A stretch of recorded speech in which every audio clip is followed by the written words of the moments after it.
Julian Paul Assange, born 3 July 1971, is an Australian editor, publisher and activist who founded WikiLeaks in 2006. WikiLeaks came to international attention in 2010 when it published a series of leaks provided by U.S. Army intelligence analyst Chelsea Manning. These leaks included the Baghdad airstrike Collateral Murder video, April 2010, the Afghanistan war logs, July 2010, the Iraq war logs, October 2010, and Cablegate, November 2010. After the 2010 leaks, the United States government launched a criminal investigation into WikiLeaks. In November 2010, Sweden issued an international arrest warrant for Assange over allegations of sexual misconduct. Assange said the allegations were a pretext for his extradition from Sweden to the United States over his role in the publication of secret American documents. After failing in his battle against extradition to Sweden, he breached bail and took refuge in the Embassy of Ecuador in London in June 2012. He was granted asylum by Ecuador in August 2012 on the grounds of political persecution, with the presumption that if he were extradited to Sweden, he would be eventually extradited to the US. Swedish prosecutors dropped their investigation in 2019, saying their evidence had weakened considerably due to the long period of time that has elapsed since the events in question. During the 2016 U.S. election campaign, WikiLeaks published confidential Democratic Party emails, showing that the party's national committee favored Hillary Clinton over her rival Bernie Sanders in the primaries. In 2018, Special Counsel Robert Mueller charged 12 Russian intelligence officers with computer hacking, using WikiLeaks and other organizations to disseminate the material. However, Assange said that the Russian government was not the source of the documents. On the 11th of April 2019, Assange's asylum was withdrawn following a series of disputes with the Ecuadorian authorities. The police were invited into the embassy, and he was arrested. He was found guilty of breaching the Bail Act and sentenced to 50 weeks in prison. The United States government unsealed an indictment against Assange, related to the leaks provided by Chelsea Manning. On the 23rd of May 2019, the United States government further charged Assange with violating the Espionage Act of 1917. Editors from newspapers, including The Washington Post and The New York Times, as well as press freedom organizations, criticized the government's decision to charge Assange under the Espionage Act, characterizing it as an attack on the First Amendment to the United States Constitution, which guarantees freedom of the press. On 4 January 2021, District Judge Vanessa Baritzer ruled against the United States' request to extradite him and stated that doing so would be oppressive, given his mental health. On 6 January 2021, Assange was denied bail, pending an appeal by the United States. Early life. Assange was born Julian Paul Hawkins on 3 July 1971 in Townsville, Queensland, to Christine Ann Hawkins, b. 1951, a visual artist, and John Shipton, an anti-war activist and builder. The couple separated before their son was born. When Julian was a year old, his mother married Brett Assange, an actor with whom she ran a small theater company and whom Julian regards as his father, choosing Assange as his surname. Christine and Brett Assange divorced around 1979. Christine then became involved with Leif Meynell, also known as Leif Hamilton, a member of Australian New Age group The Family. They separated in 1982. Julian had a nomadic childhood, living in over 30 Australian towns and cities by the time he reached his mid-teens, when he settled with his mother and half-brother in Melbourne. Assange attended many schools, including Gulmangar Primary School in New South Wales, 1979 to 1983, and Townsville State High School in Queensland, as well as being schooled at home. In 1987, aged 16, Assange began hacking under the name Mendix, taken from Horace's Splendide Mendix, nobly untruthful. He and two others, known as Trax and Prime Suspect, formed a hacking group they called the International Subversives. According to David Lee and Luke Harding, Assange may have been involved in the WANK, Worms Against Nuclear Killers, hack at NASA in 1989, but this has never been proven. While in his teens, Assange married a girl named Teresa, and in 1989 they had a son, Daniel. The couple separated and disputed custody of Daniel until 1999. During the time of the custody dispute, Assange's brown hair turned white. In September 1991, Assange was discovered hacking into the Melbourne master terminal of Nortel, a Canadian multinational telecommunications corporation. The Australian Federal Police tapped Assange's phone line. He was using a modem, raided his home at the end of October and eventually charged him in 1994 with 31 counts of hacking and related crimes. In December 1996, he pleaded guilty to 24 charges. The others were dropped, and was ordered to pay reparations of $2,100 and released on a good behavior bond. He received a lenient penalty due to the absence of malicious or mercenary intent and his disrupted childhood. Assange studied programming, mathematics and physics at Central Queensland University and the University of Melbourne, 2003 to 2006, but did not complete a degree. In 1993, Assange used his computing skills to help the Victoria Police Child Exploitation Unit to prosecute individuals responsible for publishing and distributing child pornography. In the same year, he was involved in starting one of the first public internet service providers in Australia, Suburbia Public Access Network. He began programming in 1994, authoring or co-authoring the TCP port scanner strobe, patches to the open-source database PostgreSQL, the Usenet caching software NNTP cache, the rubber-hose deniable encryption system, which reflected his growing interest in cryptography, and Surfra, a command-line interface for web-based search engines. During this period, he also moderated the AUCRYPTO forum, ran Best of Security, a website giving advice on computer security, that had 5,000 subscribers in 1996, and contributed research to Sulet Dreyfus's Underground, a book about Australian hackers, including the international subversives. In 1998, he co-founded the company Earthmen Technology. Assange stated that he registered the domain leaks.org in 1999, but didn't do anything with it. He did publicize a patent granted to the National Security Agency in August 1999, for voice data harvesting technology. This patent should worry people. Everyone's overseas phone calls are or may soon be tapped, transcribed and archived in the bowels of an unaccountable foreign spy agency. Founding WikiLeaks. Early publications. Assange and others established WikiLeaks in 2006. Assange became a member of the organization's advisory board and described himself as the editor-in-chief. From 2007 to 2010, Assange traveled continuously on WikiLeaks business, visiting Africa, Asia, Europe and North America. During this time, WikiLeaks published internet censorship lists, leaks, and classified media from anonymous sources. These publications including revelations about drone strikes in Yemen, corruption across the Arab world, extrajudicial executions by Kenyan police, 2008 Tibetan unrest in China, and the Petrogate oil scandal in Peru. WikiLeaks' international profile increased in 2008 when a Swiss bank, Julius Baer, failed to block the site's publication of bank records. Assange commented that financial institutions ordinarily operate outside the rule of law, and received extensive legal support from free speech and civil rights groups. In September 2008, during the 2008 United States presidential election campaign, the contents of a Yahoo account belonging to Sarah Palin, the running mate of Republican presidential nominee John McCain, were posted on WikiLeaks after being hacked into by members of Anonymous. After briefly appearing on a blog, the membership list of the far-right British National Party was posted to WikiLeaks on the 18th of November 2008. WikiLeaks released a report disclosing a serious nuclear accident at the Iranian Natanz nuclear facility in 2009. According to media reports, the accident may have been the direct result of a cyber attack at Iran's nuclear program, carried out with the Stuxnet computer worm, a cyber weapon built jointly by the United States and Israel. Cypherpunks was published in November 2012. That year, Assange hosted a television show called The World Tomorrow, produced by Quick Roll Productions and distributed by Journeyman Pictures. The show was made available by the Italian newspaper L'Espresso and on RT, a network funded by the Russian government. The theme song for the show was composed by MIA. Iraq and Afghan war logs and U.S. diplomatic cables. The material WikiLeaks published between 2006 and 2009 attracted various degrees of international attention, but after it began publishing documents supplied by U.S. Army intelligence analyst Chelsea Manning, WikiLeaks became a household name. In April 2010, WikiLeaks released the Collateral Murder video, which showed United States soldiers fatally shooting 18 civilians from a helicopter in Iraq, including Reuters journalists Namir Noor Eldin and his assistant Saeed Chama.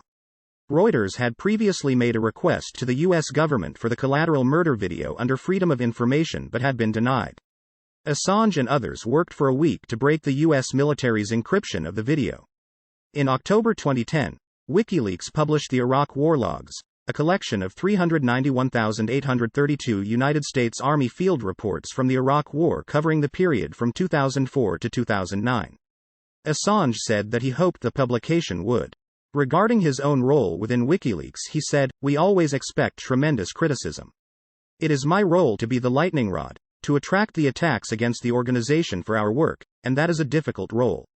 On the other hand, I get undue credit." Other Manning material published by WikiLeaks included the Afghanistan war logs in July 2010, and the Guantanamo Bay files in April 2011. WikiLeaks published 250,000 U.S. diplomatic cables, known as the Cablegate files, in November 2010. WikiLeaks initially worked with established Western media organizations, and later with smaller regional media organizations, while also publishing the cables upon which their reporting was based. The files showed United States espionage against the United Nations and other world leaders, revealed tensions between the U.S. and its allies, and exposed corruption in countries throughout the world as documented by U.S. diplomats, helping to spark the Arab Spring.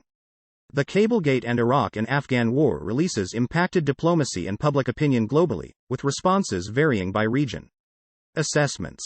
Opinions of Assange at this time were divided. Australian Prime Minister Julia Gillard described his activities as illegal, but the Australian Federal Police said he had not broken Australian law.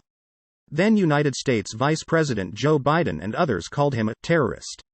Prominent American and Canadian politicians and media personalities, including Tom Flanagan, Bob Beckel, Mike Huckabee, and Michael Grunwald, called for his assassination or execution.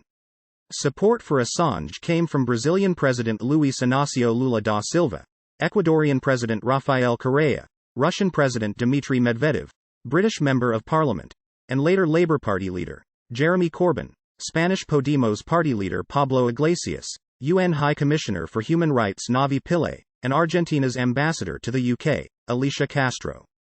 He also garnered support from many leading activists and celebrities, including Tariq Ali, John Perry Barlow, Daniel Ellsberg, Mary Kostakidis, John Pilger, Ai Weiwei, Michael Moore, Noam Chomsky, Vaughn Smith, and Oliver Stone. In 2010, Assange received the Sam Adams Award, and a string of distinctions.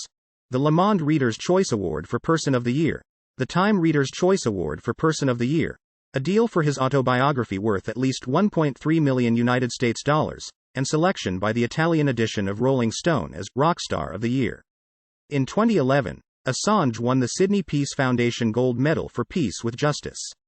2 weeks later, he filed for the trademark, Julian Assange, in Europe, which was to be used for public speaking services, news reporter services, journalism, publication of texts other than publicity texts, education services, entertainment services. Assange was made an honorary member of the Australian trade union, the Media, Entertainment and Arts Alliance, in 2010. He was awarded the Martha Gellhorn Prize for Journalism in June 2011, having earlier won the Amnesty International UK Media Award, New Media, in 2009. In 2011, the Walkley Foundation awarded WikiLeaks the Walkley Award for Most Outstanding Contribution to Journalism. It commended WikiLeaks and Assange for their brave, determined and independent stand for freedom of speech and transparency that has empowered people all over the world. Criminal investigations. U.S. criminal investigation. After WikiLeaks released the Manning material, United States authorities began investigating WikiLeaks and Assange personally to prosecute them under the Espionage Act of 1917. In November 2010, U.S. Attorney General Eric Holder said there was an active, ongoing criminal investigation into WikiLeaks. It emerged from legal documents leaked over the ensuing months that Assange and others were being investigated by a federal grand jury in Alexandria, Virginia. In December 2011, prosecutors in the Chelsea Manning case revealed the existence of chat logs between Manning and an interlocutor they claimed was Assange. Assange said that WikiLeaks has no way of knowing the identity of its sources and that chats with sources, including usernames, were anonymous. In January 2011, Assange described the allegation that WikiLeaks had conspired with Manning as absolute nonsense.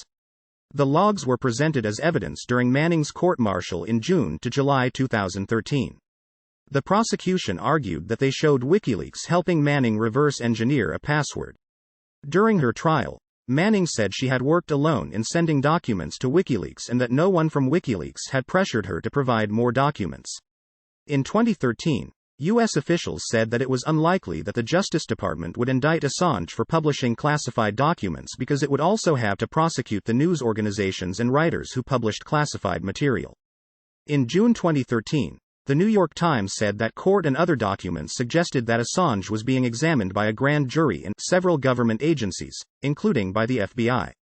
Court documents published in May 2014 suggest that Assange was under active and ongoing investigation at that time.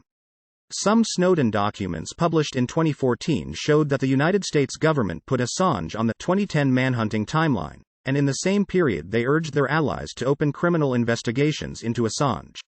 In the same documents, there was a proposal by the National Security Agency to designate WikiLeaks a malicious foreign actor, thus increasing the surveillance against it. In January 2015, WikiLeaks issued a statement saying that 3 members of the organization had received notice from Google that Google had complied with a federal warrant by a U.S. district court to turn over their emails and metadata on 5 April 2012. In July 2015, Assange called himself a wanted journalist in an open letter to the French president published in Le Monde. In a December 2015 court submission, the U.S. government confirmed its sensitive, ongoing law enforcement proceeding into the WikiLeaks matter. Under the Obama administration, the Department of Justice did not indict Assange because it was unable to find any evidence that his actions differed from those of a journalist. However, after Trump took power, CIA Director Mike Pompeo and Attorney General Jeff Sessions stepped up pursuit of Assange. In April 2017, U.S. officials were preparing to file formal charges against Assange.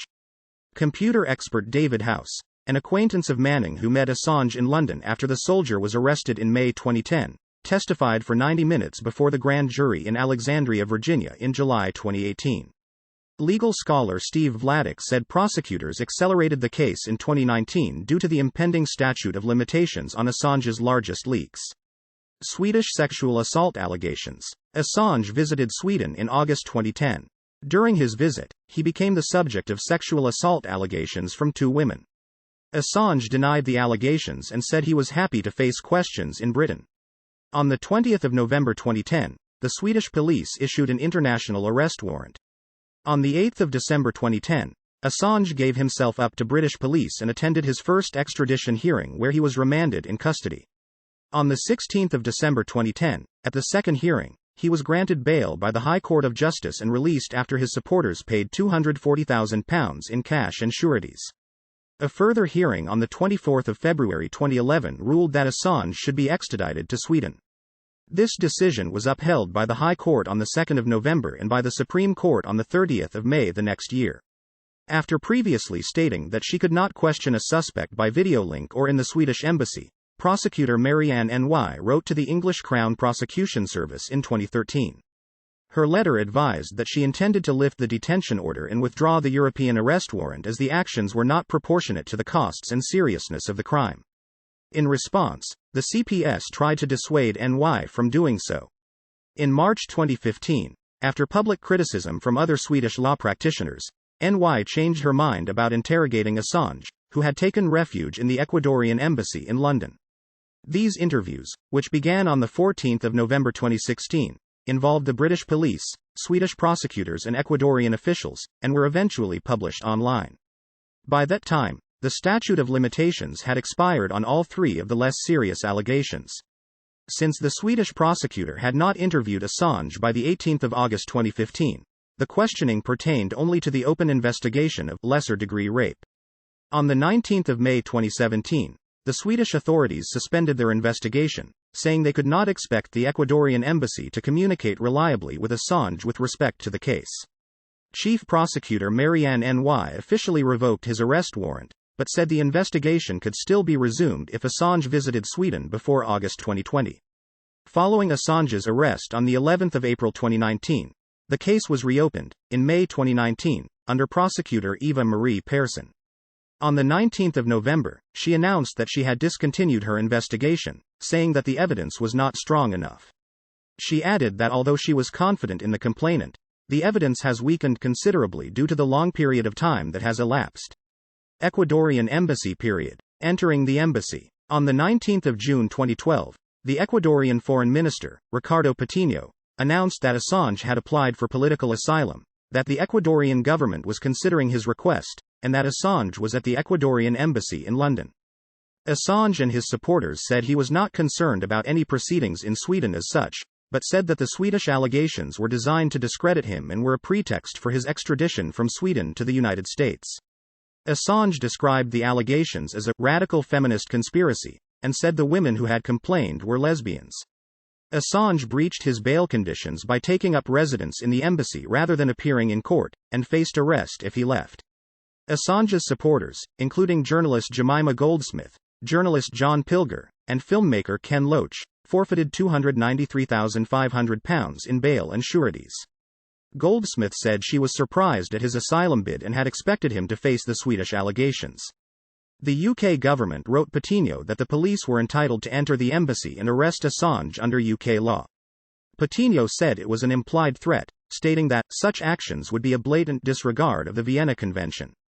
Officers of the Metropolitan Police Service were stationed outside the embassy from June 2012 to October 2015 to arrest Assange if he left the embassy, and compel him to attend the extradition appeal hearing. The police officers were withdrawn on grounds of cost in October 2015, but the police said they would still deploy several overt and covert tactics to arrest him.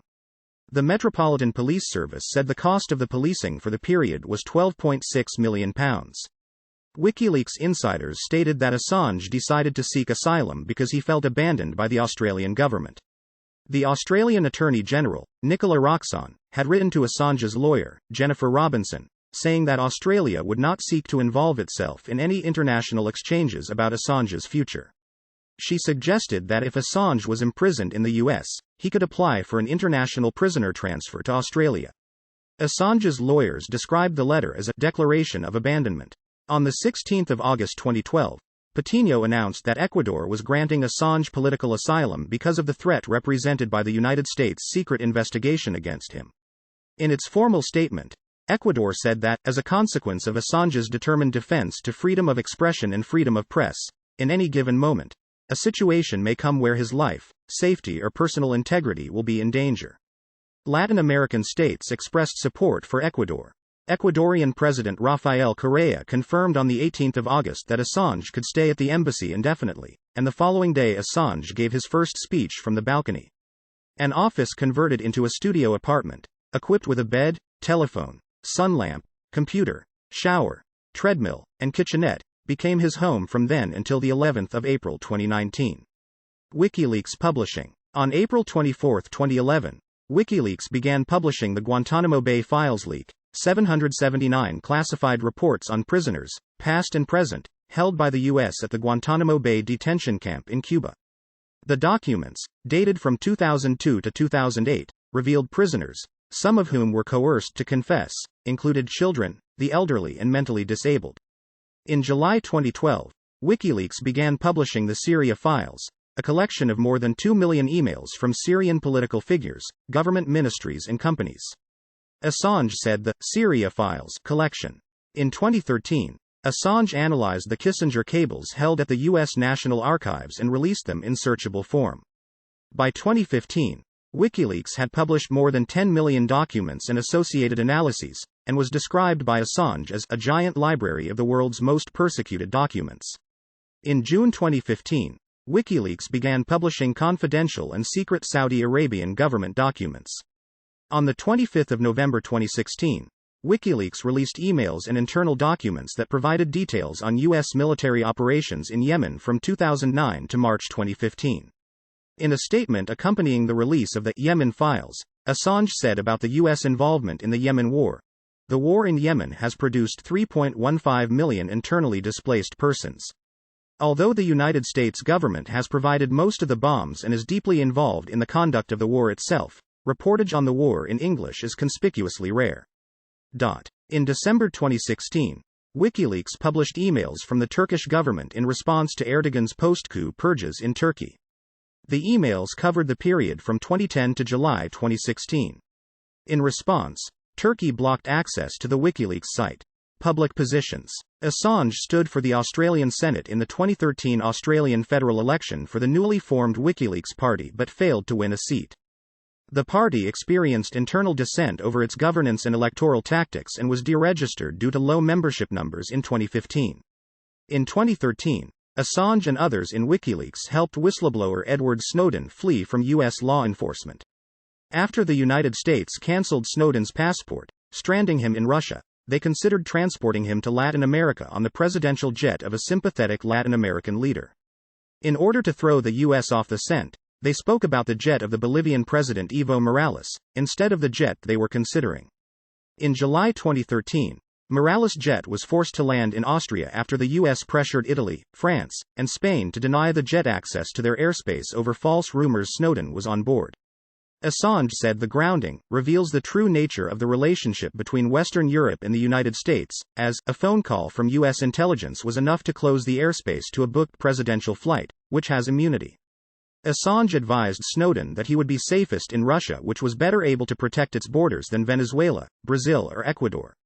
In 2015, Maria Luisa Ramos, the Bolivian ambassador to Russia, accused Assange of putting Morales' life at risk.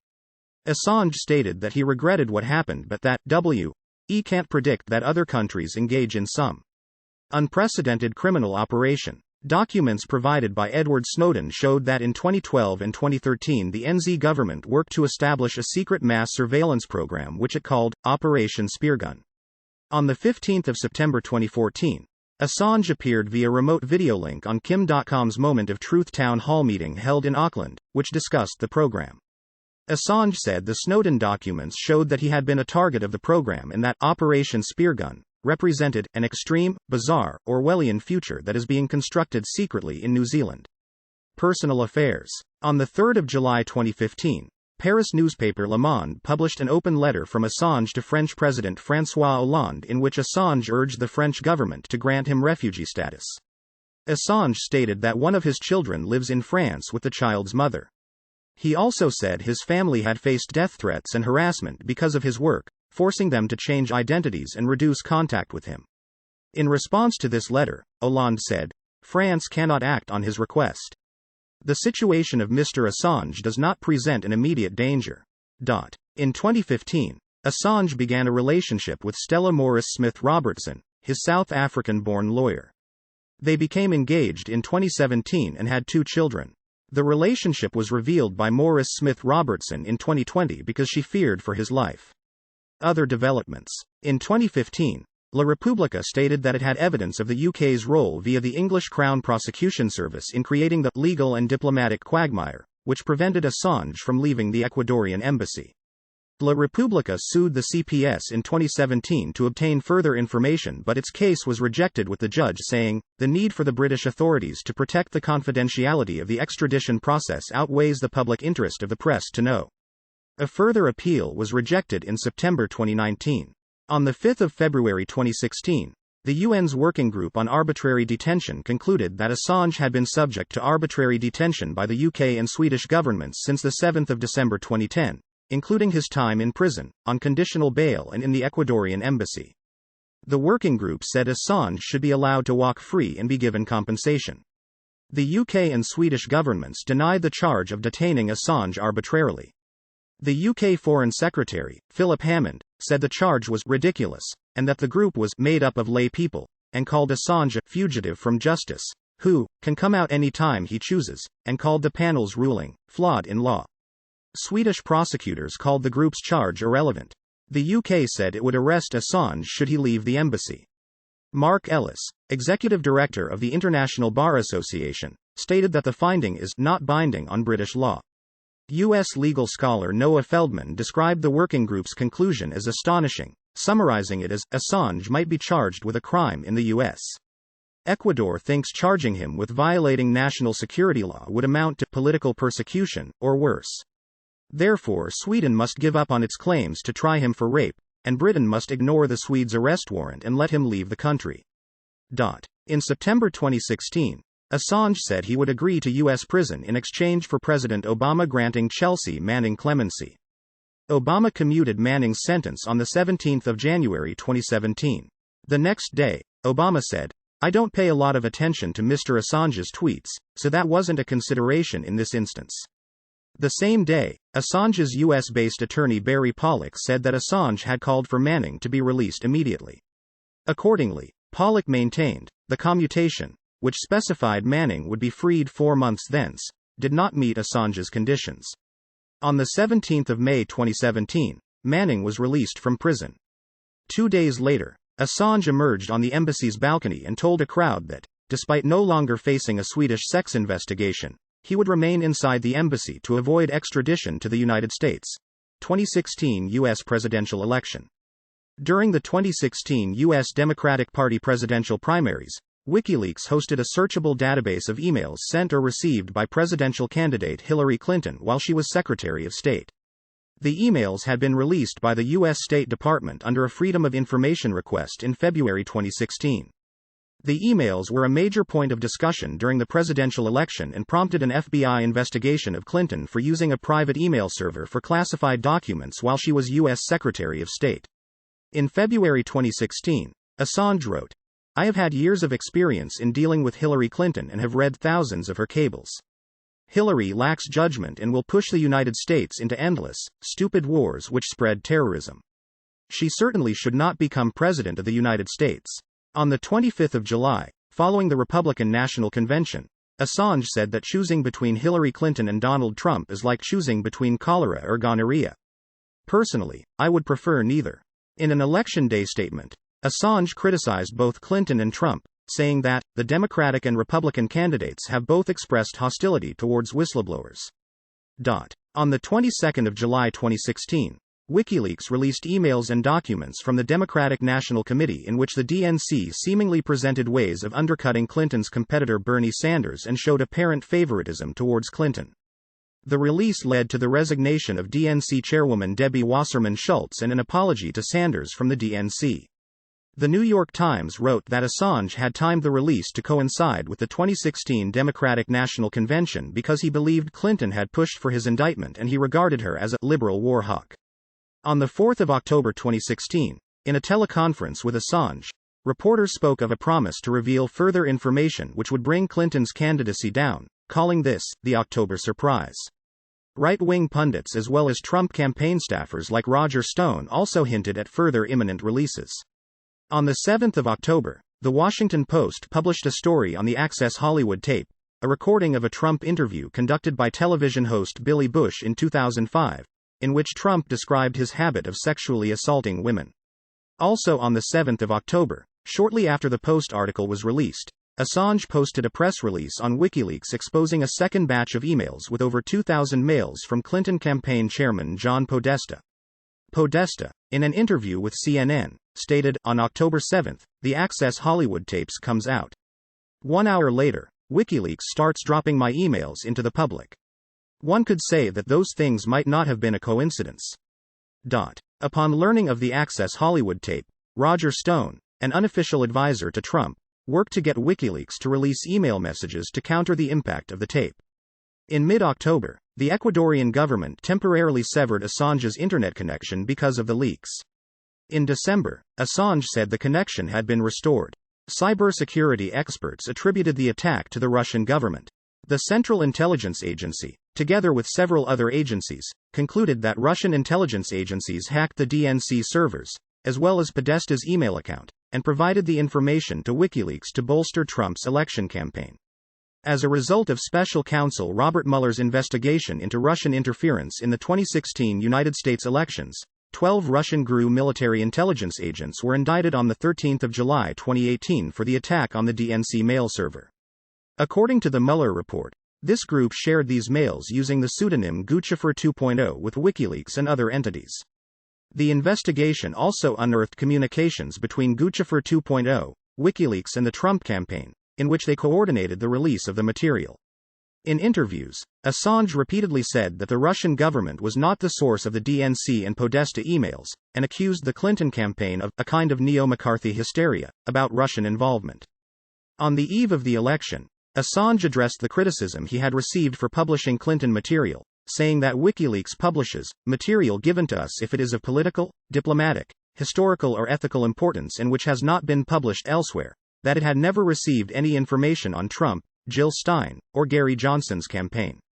Political scientists Matthew Baum and Phil Gusson wrote that WikiLeaks may have released more emails whenever Clinton's lead expanded in the polls. A 2017 article in Foreign Policy said that WikiLeaks turned down leaks on the Russian government, focusing instead on hacks relating to the U.S. presidential election. WikiLeaks said that, as far as it could recall, the material was already public. In April 2018, the DNC sued WikiLeaks for the theft of the DNC's information under various Virginia and U.S. federal statutes. It accused WikiLeaks and Russia of a brazen attack on American democracy. The Committee to Protect Journalists said that the lawsuit raised several important press freedom questions. The suit was dismissed with prejudice in July 2019.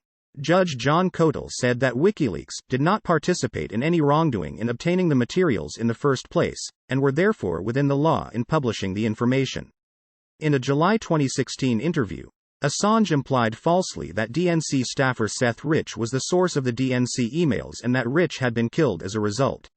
Seeking clarification, the interviewer asked Assange whether Rich's killing was simply a murder, to which Assange answered, "No, there's no finding. So, I'm suggesting that our sources take risks, and they become concerned to see things occurring like that." WikiLeaks offered a $20,000 reward for information about his murder and wrote.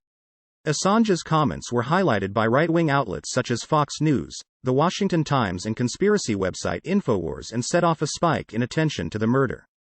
Assange's statements lent credibility and visibility to what had at that point been a conspiracy theory in the fringe parts of the Internet. According to the Mueller investigation, Assange implied falsely that Rich was the source to obscure the fact that Russia was the source. Assange must have known that Rich could not have been the source of the leak, because he received the mails when Rich was already dead and continued to confer with the Russian hackers to coordinate the release of the material. Later years in the embassy. In March 2017, WikiLeaks began releasing the largest leak of CIA documents in history, codenamed Vault 7. The documents included details of the CIA's hacking capabilities and software tools used to break into smartphones, computers and other Internet-connected devices.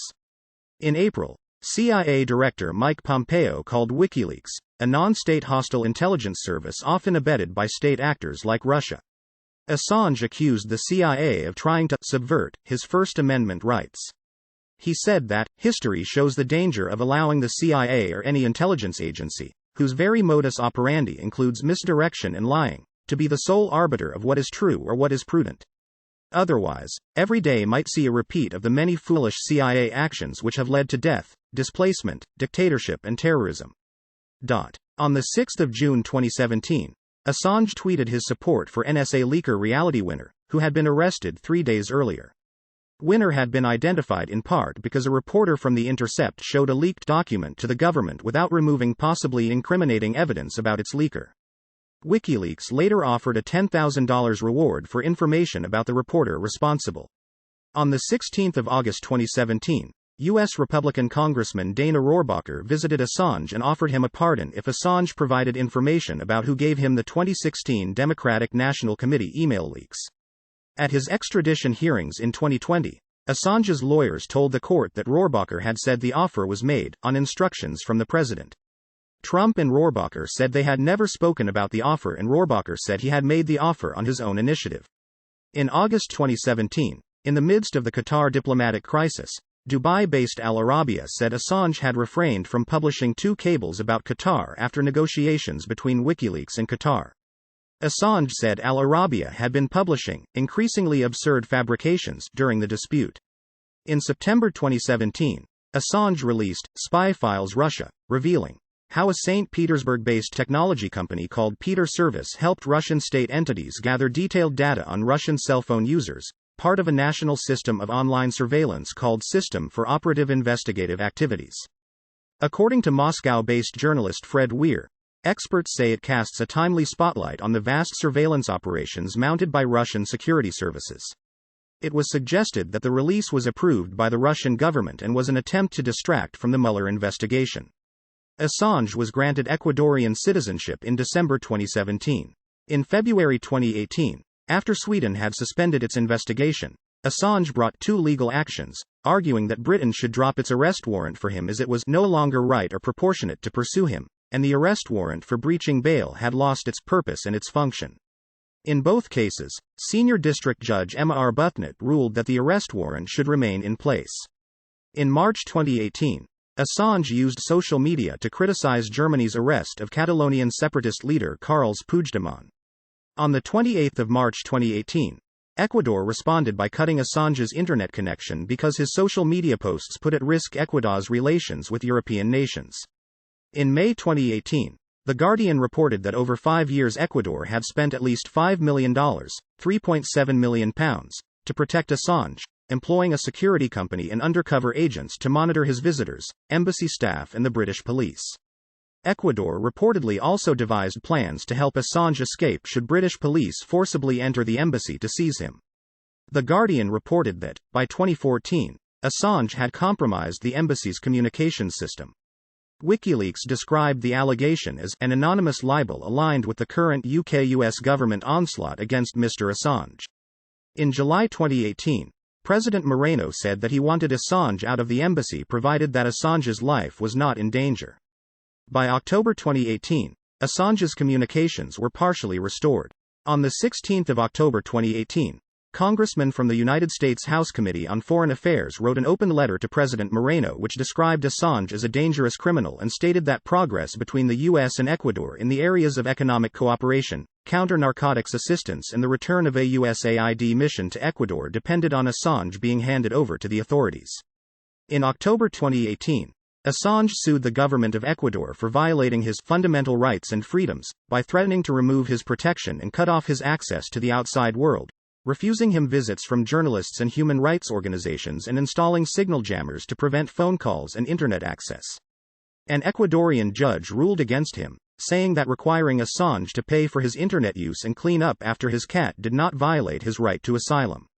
In November 2018, Pamela Anderson, a close friend and regular visitor of Assange, gave an interview in which she asked the Australian Prime Minister, Scott Morrison, to defend Assange. Morrison rejected the request with a response Anderson considered smutty. Anderson responded that, "Rather than making lewd suggestions about me, perhaps you should instead think about what you are going to say to millions of Australians when one of their own is marched in an orange jumpsuit to Guantanamo Bay, for publishing the truth. You can prevent this." On 21 December 2018, the UN's Working Group on Arbitrary Detention urged the UK to let Assange leave the embassy freely. In a statement, the organization said that the Swedish investigations have been closed for over 18 months now, and the only ground remaining for Mr. Assange's continued deprivation of liberty is a bail violation in the UK, which is, objectively, a minor offence that cannot post facto justify the more than 6 years confinement that he has been subjected to. In February 2019, the Parliament of Geneva passed a motion demanding that the Swiss government extend asylum to Assange. In January 2020, the Catalan Dignity Commission awarded Assange its 2019 Dignity Prize for supporting the Catalan people during the 2017 Catalan independence referendum. In March 2019, Assange submitted a complaint to the Inter-American Commission on Human Rights asking the Ecuadorian government to ease the conditions that it had imposed on his residence at the embassy and to protect him from extradition to the U.S. It also requested U.S. prosecutors unseal criminal charges that had been filed against him. Assange said the Ecuadorian embassy was trying to end his asylum by spying on him and restricting his visitors. The commission rejected his complaint. Surveillance of Assange in the embassy. On 10 April 2019, WikiLeaks said it had uncovered an extensive surveillance operation against Assange from within the embassy. WikiLeaks said that material including video, audio, copies of private legal documents and a medical report had surfaced in Spain and that unnamed individuals in Madrid had made an extortion attempt. On 26 September 2019, the Spanish newspaper El País reported that the Spanish defense and security company Undercover Global SL, UC Global, had spied on Assange for the CIA during his time in the embassy. UC Global had been contracted to protect the embassy during this time. According to the report, UC Global's owner David Morales had provided the CIA with audio and video of meetings Assange held with his lawyers and colleagues. Morales also arranged for the U.S. to have direct access to the stream from video cameras installed in the embassy at the beginning of December 2017. The evidence was part of a secret investigation by Spain's High Court, the Audiencia Nacional, into Morales and his relationship with U.S. intelligence.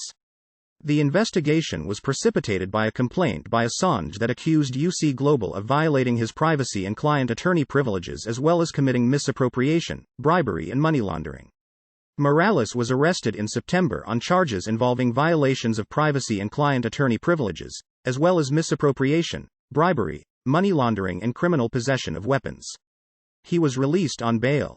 On the 25th of September, Spanish judge José de la Mata sent British authorities a European investigation order asking for permission to question Assange by video conference as a witness in the case against Morales. The United Kingdom's Central Authority, which is in charge of processing and responding to EIOs in the UK, provisionally denied de la Mata's request to question Assange, raised a number of objections to the request, and asked for more details. De la Mata responded to UKCA's objections on 14 October by stating that Assange was the victim who had filed the complaint and that unlawful disclosure of secrets and bribery are also crimes in the UK. He said that the crimes were partially committed on Spanish territory because the microphones used to spy on Assange were bought in Spain, and the information obtained was sent and uploaded to servers at UC Global SL's headquarters in Spain.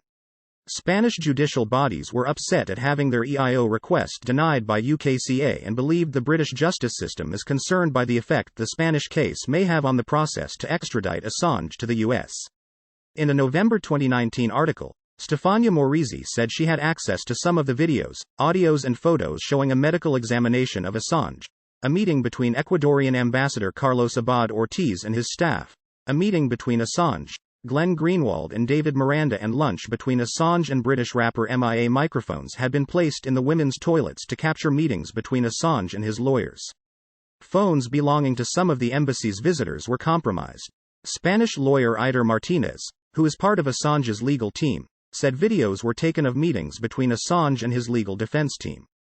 Morisi concluded that, based on statements from former employees of UC Global, internal UC Global emails and the type of information collected, it was clear that the surveillance was conducted on behalf of the US government and the information gathered would be used by the US to assist in its case for extraditing Assange. Britain agreed to allow Judge de la Mata to interview Assange via video link on the 20th of December. According to his lawyer, Assange testified that he was unaware that cameras installed by Undercover Global were also capturing audio and suggested the surveillance likely targeted his legal team. Imprisonment and extradition proceedings. Arrest in the embassy. On the 2nd of April 2019, Ecuador's President Moreno said that Assange had violated the terms of his asylum, after photos surfaced on the internet linking Moreno to a corruption scandal. WikiLeaks said it had acquired none of the published material, and that it merely reported on a corruption investigation against Moreno by Ecuador's legislature. WikiLeaks reported a source within the Ecuadorian government saying that, due to the controversy, an agreement had been reached to expel Assange from the embassy and place him in the custody of UK police. According to Assange's father, the revoking of Assange's asylum was connected to an upcoming decision by the International Monetary Fund to grant Ecuador a loan, an assertion also made by critics of Moreno, such as former Ecuadorian Foreign Minister Guillaume Long. On the 11th of April 2019, the Ecuadorian government invited the Metropolitan Police into the embassy, and they arrested Assange on the basis of a US extradition warrant. Moreno stated that Ecuador withdrew Assange's asylum after he interfered in Ecuador's domestic affairs, calling Assange a miserable hacker. British Foreign Secretary Jeremy Hunt and Prime Minister Theresa May applauded Moreno's actions, while Australian Prime Minister Scott Morrison said the arrest has got nothing to do with Australia. It is a matter for the US. United Nations Special Rapporteur Agnes Callamard said that British authorities had arbitrarily detained Assange and further endangered his life by their actions. Conviction for breach of bail.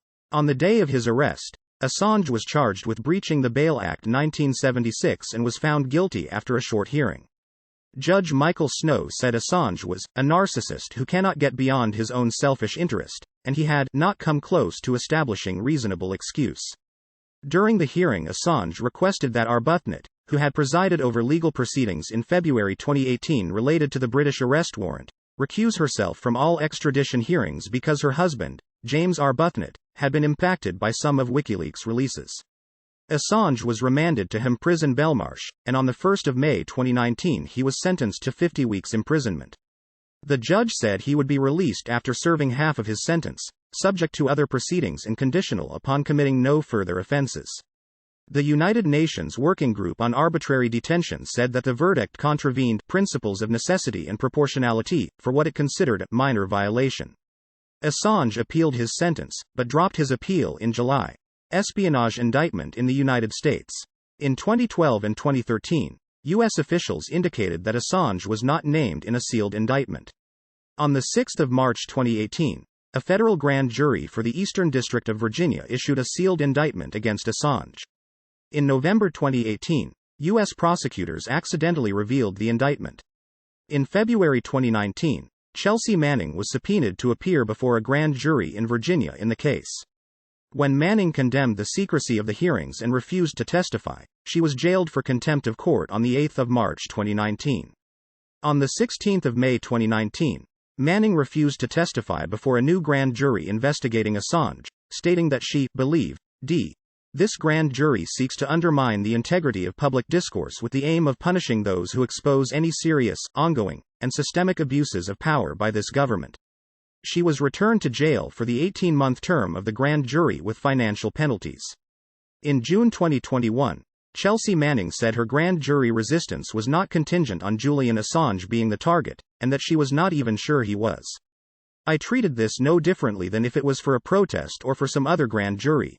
If it was a grand jury in general, I would respond the same way. But it did appear that this one was about, specifically, the 2010 disclosures. The media was speculating, but our legal team and ourselves, we never got full confirmation as to whether that was the case." On the 11th of April 2019, the day of Assange's arrest in London, the indictment against him was unsealed. He was charged with conspiracy to commit computer intrusion, i.e. hacking into a government computer, which carries a maximum 5-year sentence. The charges stem from the allegation that Assange attempted and failed to crack a password hash so that Chelsea Manning could use a different username to download classified documents and avoid detection. This allegation had been known since 2011 and was a factor in Manning's trial. The indictment did not reveal any new information about Assange. On 23 May 2019, Assange was indicted on 17 new charges relating to the Espionage Act of 1917 in the United States District Court for the Eastern District of Virginia. These charges carried a maximum sentence of 170 years in prison. The Obama administration had debated charging Assange under the Espionage Act, but decided against it out of fear that it would have a negative effect on investigative journalism and could be unconstitutional. The New York Times commented that it and other news organizations obtained the same documents as WikiLeaks also without government authorization. It said it was not clear how WikiLeaks publications were legally different from other publications of classified information. Most cases brought under the Espionage Act have been against government employees who accessed sensitive information and leaked it to journalists and others. Prosecuting people for acts related to receiving and publishing information has not previously been tested in court. In 1975, the Justice Department decided after consideration not to charge journalist Seymour Hersh for reporting on U.S. surveillance of the Soviet Union. 2 lobbyists for a pro-Israel group were charged in 2005 with receiving and sharing classified information about American policy toward Iran. The charges, however, did not relate to the publication of the documents and the case was dropped in 2009. The Associated Press reported that the indictment raised concerns about media freedom, as Assange's solicitation and publication of classified information is a routine job journalists perform. Steve Vladeck, a professor at the University of Texas School of Law, stated that what Assange is accused of doing is factually different from but legally similar to what professional journalists do. Suzanne Nozzle of PEN America said it was immaterial if Assange was a journalist or publisher and pointed instead to First Amendment concerns. While some American politicians supported the arrest and indictment of Julian Assange, several non-government organizations for press freedom condemned it. Mark Warner, vice chairman of the United States Senate Select Committee on Intelligence, said that Assange was a dedicated accomplice in efforts to undermine American security. Several jurists, politicians, associations, academics and campaigners viewed the arrest of Assange as an attack on freedom of the press and international law. Reporters Without Borders said Assange's arrest would set a dangerous precedent for journalists, whistleblowers, and other journalistic sources that the U.S. may wish to pursue in the future. Kenneth Roth, executive director of Human Rights Watch, wrote that Assange's prosecution for publishing leaked documents is a major threat to global media freedom. United Nations human rights expert Agnes Callamard said the indictment exposed him to the risk of serious human rights violations. Ben Wisner from the American Civil Liberties Union said that prosecuting Assange for violating U.S. secrecy laws would set an especially dangerous precedent for U.S. journalists, who routinely violate foreign secrecy laws to deliver information vital to the public's interest. Imprisonment in the UK. Since his arrest on the 11th of April 2019, Assange has been incarcerated in Hem Prison Belmarsh in London. After examining Assange on the 9th of May 2019, the United Nations Special Rapporteur on Torture and Other Cruel, Inhuman or Degrading Treatment or Punishment, Nils Melzer, concluded that, in addition to physical ailments, Mr. Assange showed all symptoms typical for prolonged exposure to psychological torture, including extreme stress, chronic anxiety and intense psychological trauma. The British government said it disagreed with some of his observations. In a later interview with the Canary, Melzer criticized the secretive grand jury indictment in the United States, the abusive manner in which Swedish prosecutors disseminated, recycled and perpetuated their preliminary investigation into alleged sexual offenses, the termination by Ecuador of Mr. Assange's asylum status and citizenship without any form of due process, and the overt bias against Mr. Assange being shown by British judges since his arrest. He said the United States, UK, Sweden and Ecuador were trying to make an example of Assange.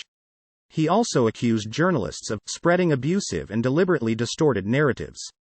Shortly after Melzer's visit, Assange was transferred to the prison's healthcare unit. On the 13th of September 2019, District Judge Vanessa Baritzer ruled that Assange would not be released on the 22nd of September when his prison term ended, because he was a flight risk and his lawyer had not applied for bail. She said when his sentence came to an end, his status would change from a serving prisoner to a person facing extradition. On the 1st of November 2019, Melzer said that Assange's health had continued to deteriorate and his life had become at risk. He said that the UK government had not acted on the issue. On the 22nd of November, in an open letter to the UK Home Secretary and Shadow Home Secretary, signed by a group of medical practitioners named Doctors for Assange, said Assange's health was declining to an extent that he could die in prison. Subsequent attempts by the group, made to the Lord Chancellor and Secretary of State for Justice Robert Buckland, and to Maurice Payne, the Australian Minister for Foreign Affairs, also yielded no result. On the 30th of December 2019, Melzer accused the UK government of torturing Julian Assange. He said Assange's continued exposure to severe mental and emotional suffering clearly amounts to psychological torture or other cruel, inhuman or degrading treatment or punishment. On the 17th of February 2020, the medical journal The Lancet published an open letter from Doctors for Assange, in which they said Assange was in a dire state of health due to the effects of prolonged psychological torture in both the Ecuadorian embassy and Belmarsh prison, which could lead to his death, and that his politically motivated medical neglect sets a dangerous precedent. On the same day, Reporters Without Borders posted a separate petition which accused the Trump administration of acting in retaliation for Assange's facilitating major revelations in the international media about the way the United States conducted its wars. The petition said, Assange's publications were clearly in the public interest and not espionage. Australian MPs Andrew Wilkie and George Christensen visited Assange and pressed the UK and Australian governments to intervene to stop him being extradited. On the 25th of March 2020, Assange was denied bail after Judge Baritzer rejected his lawyer's argument that his imprisonment would put him at high risk of contracting COVID-19. She said Assange's past conduct showed how far he was willing to go to avoid extradition. On the 25th of June 2020, Doctors for Assange published yet another letter in The Lancet, reiterating their demand to end the torture and medical neglect of Julian Assange, in which they state their professional and ethical duty to speak out against, report, and stop torture. In September 2020, an open letter in support of Assange was sent to Boris Johnson with the signatures of 2 current heads of state and approximately 160 other politicians. The following month, U.S. Representatives Tulsi Gabbard, a Democrat, and Thomas Massie, a Republican, introduced a resolution opposing the extradition of Assange. In December 2020, German Human Rights Commissioner Barbel Koffler cautioned the UK about the need to consider Assange's physical and mental health before deciding whether to extradite him. Hearings on extradition to the US. On the 2nd of May 2019, the first hearing was held in London into the US request for Assange's extradition. When asked by Judge Snow whether he consented to extradition, Assange replied, "I do not wish to surrender myself for extradition for doing journalism that has won many, many awards and protected many people." On the 13th of June, British Home Secretary Sajid Javid said he had signed the extradition order. Towards the end of 2019, Judge Emma Arbuthnot, who had presided at several of the extradition hearings, stepped aside because of a perception of bias. Vanessa Baritzer was appointed as the presiding judge. On the 21st of October 2019, Assange appeared at the court for a case management hearing. In February 2020, the court heard legal arguments. Assange's lawyers contended that he had been charged with political offenses and therefore could not be extradited. The hearings were delayed for months due to requests for extra time from the prosecution and the defense and due to the COVID-19 pandemic. In March, the International Bar Association's Human Rights Institute, IBAHRI, condemned the mistreatment of Julian Assange in the extradition trial. The U.S. Department of Justice stated that the new indictment broadens the scope of alleged computer intrusions, alleging that Assange communicated directly with a leader of the hacking group Lulzsec, and provided a list of targets for Lulzsec to hack, and conspired with Army intelligence analyst Chelsea Manning to crack a password hash. Judge Baritzer denied motions by Assange's barristers to dismiss the new charges or to adjourn in order to better respond. Some witnesses who testified in September, such as Daniel Ellsberg, did so remotely via video link due to COVID-19 restrictions. Technical problems caused extensive delays. Amnesty International, PEN Norway, and 8 members of the European Parliament had their access to the livestream revoked. Baritzer responded that the initial invitations had been sent in error. Torture victim Khalid El Masri, who was originally requested as a defense witness, had his testimony reduced to a written statement.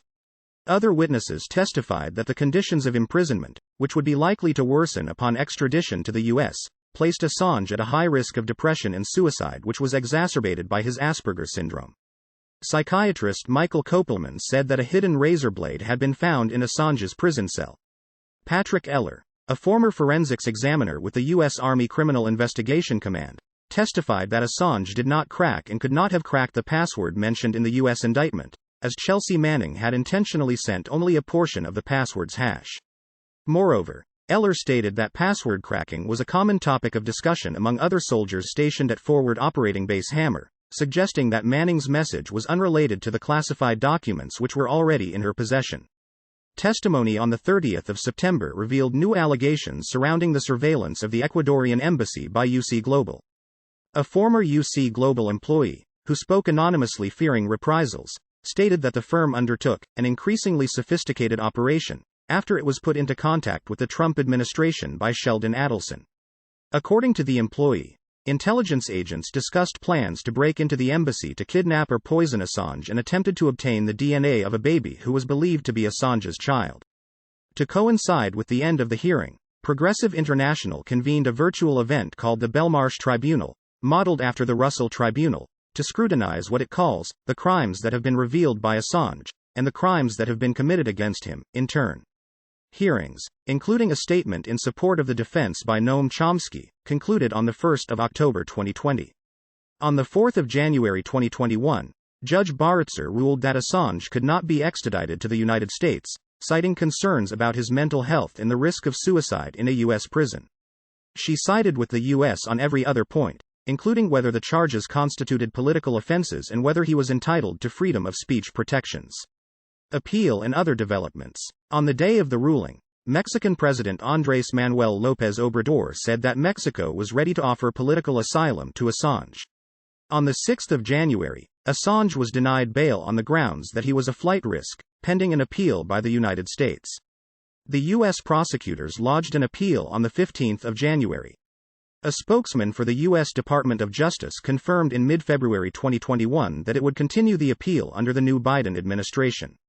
In June 2021, Julian Assange's half-brother Gabriel Shipton and father John Shipton left Australia to conduct a month-long 17-city tour of the United States to generate awareness and support for Assange and press freedom. In a St. Paul event, sponsored by Women Against Military Madness, the Shiptons asked supporters to appeal to members of Congress to weigh in with the Justice Department to reconsider its prosecution. Ecuador revoked Assange's citizenship in July 2021. On 26 June 2021, Stunden, an Icelandic newspaper, interviewed Sigurdur Thordarson, whom it described as a key witness in the United States case against Assange. Thordarson told the paper he had fabricated testimony that Assange had instructed him to hack into the computers of members of Iceland's parliament, as well as making other allegations about his involvement with WikiLeaks and Assange.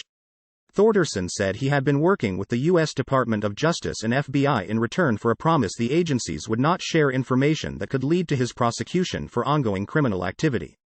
Supporters of WikiLeaks, including Edward Snowden, argued that the interview undermines the case against Assange. However, The Washington Post asserted that the Stunden article does not deal with the core allegations against Assange, and that Thordarson's claims are not used as the basis for charges in the indictment. Some media analysis sources have commented on a lack of reporting in mainstream news outlets about Thordarson's claims.